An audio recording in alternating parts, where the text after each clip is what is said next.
Welcome back, friends. Boy, it's Saturday and time is clipping by like crazy. Going quick. Yeah, we're all jamming. Sam's got that jamming guy going on there. All right. So I'm Paul Jameson, your host, owner of the Jameson family of companies. So glad that you're with us today, and so glad that you're hanging with us today. Um, I really am excited for the rest of the show. And, we had all this stuff. We're never going to get to it, but that just means that we got more stuff to talk with you all about. And we want you to walk away from today. Sam and I both. Sam is with Ivey Exterminating, been in this market and in this business since 1954. And they're local. And, Marty, who is usually with us, is probably out having a really good time right now. And we just hope he has a great time and we don't miss him. But that's just you told me to say that, Sam. So I'm excited about this next couple of subjects because it has to do with a very controversial yet very important subject, because it has to do with the air we breathe. And in the crawl space, primarily due to the changes that have been made with air conditioning systems, with ventilation, with the typical crawl space has been modified to a place where moisture can accumulate in the changes of weather that we have. And if it's not paid attention to, or if an issue exists where moisture enters into the crawl space, it changes that environment. So my question for you, Sam, is why are so many homes having these issues? And is it a new thing that all of a sudden just started to appear, or was this happening way back in the 1900s and we just, we didn't have AC and other kind of things anyway. So, we were just doing nothing but, breathing the smell of chicken manure. I don't know what. Yeah, I mean, it's not per se a new thing. It is a newer thing. Energy has become a lot more demanding as a society, and to be able to meet those energy needs. I mean, moisture is always working its way against a home. That's why when we build a home, we pay attention to the grade in the lot that we choose, and is that moisture running to the home? And we want to make sure that the moisture is running away from the home, so we elevate the home so that moisture doesn't penetrate it. As we've gone on, we look at how humidity is now making an impact. We realize that the earth was off gassing moisture into the home. So a lot of homes that were built in the 50s didn't have any plastic laid down in the crawl space. And then we understood that the earth was releasing water vapor into the crawl space. So we put plastic down to trap that vapor and allow it to condensate and roll back into the soil and get back into the water table and get back out of our house. And now we want air conditioning in the house and we want it yesterday. And so we keep oversizing the units for our houses because we want it so fast and quickly. And when we decide we want it a degree or two, we want it right now. And I had a subcontract, a builder contractor's house that I went out to, and it was a smaller house.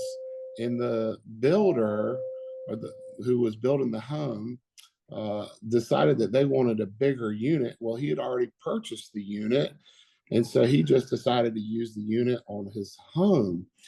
And within a matter of less than a year, the mold had gotten so bad in his crawl space, he was calling us to figure out what was going on. And I went in there, and the floor registers didn't match up with the supply lines.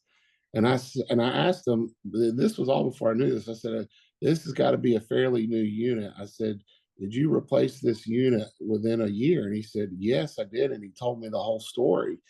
And his entire mold problem was based upon the fact that he had oversized and overpowered the HVAC system in his house, and he didn't do anything to deal with all the other humidity problems and the condensation problems that were coming about. So we had to go in and clean it and put a dehumidifier in there and put it, and then you don't have a problem. But for every action, there is an equal or opposite reaction that takes place. And so you have to address all the systems within your crawl space, especially. You can't just focus on one alone. You have to look at moisture as a complete package and deal with each individual way moisture is going to come into your home separately to make sure you've got the proper protection. Yeah, I think that's so true. And then in the remaining time we have, Sam, one of the things that is, I don't want to say controversial, but it's um, really not talked about as much as it should, and that's radon gas.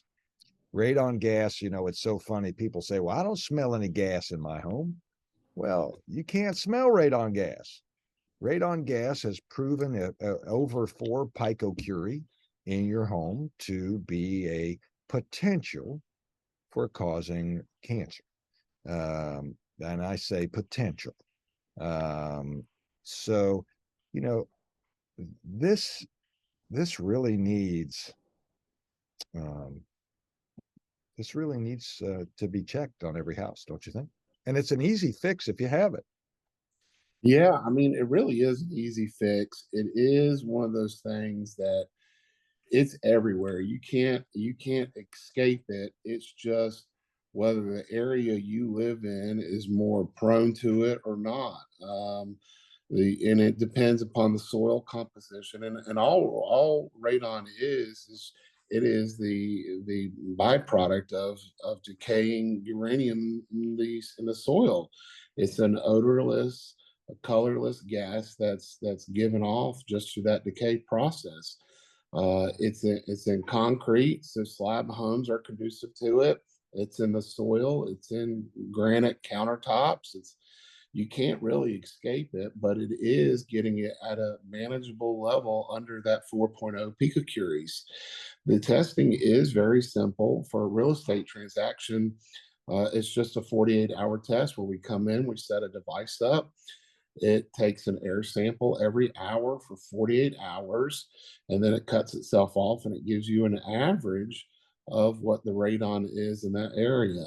The best way to understand the radon in your home would be to set up a 90-day test where we come in and we put activated charcoal canisters in and we measure that gas for that period of time and then send those canisters off and have them tested and give you a report on them.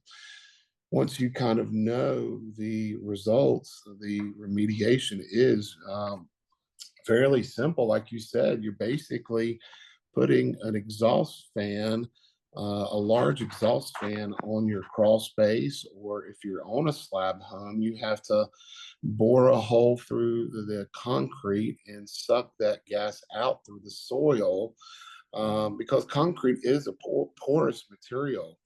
It is not like it's got once you put that concrete down, nothing is getting through it. Gas will still work its way through, and then it can get concentrated in areas in your home.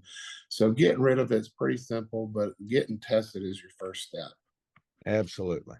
Well, Sam, if people want to have you come out and take a look at their crawl space, do a radon test, have you do an evaluation of the home and an inspection, what do they do? You just give us a call at 704-334-1616, or you can get in touch with us at bugivy.com. 704-334-1616 or bugivy.com. Ivey Exterminating. Thank you, Sam. If you want to talk to us about buying, selling, or investing in real estate, we'd love to talk to you. 704-846-DONE, 846-3663. You're on the web at myjamesonhomes.com. God bless. Have a great Saturday. Take care. This is Paul Jameson. You can always reach out. Y'all take care.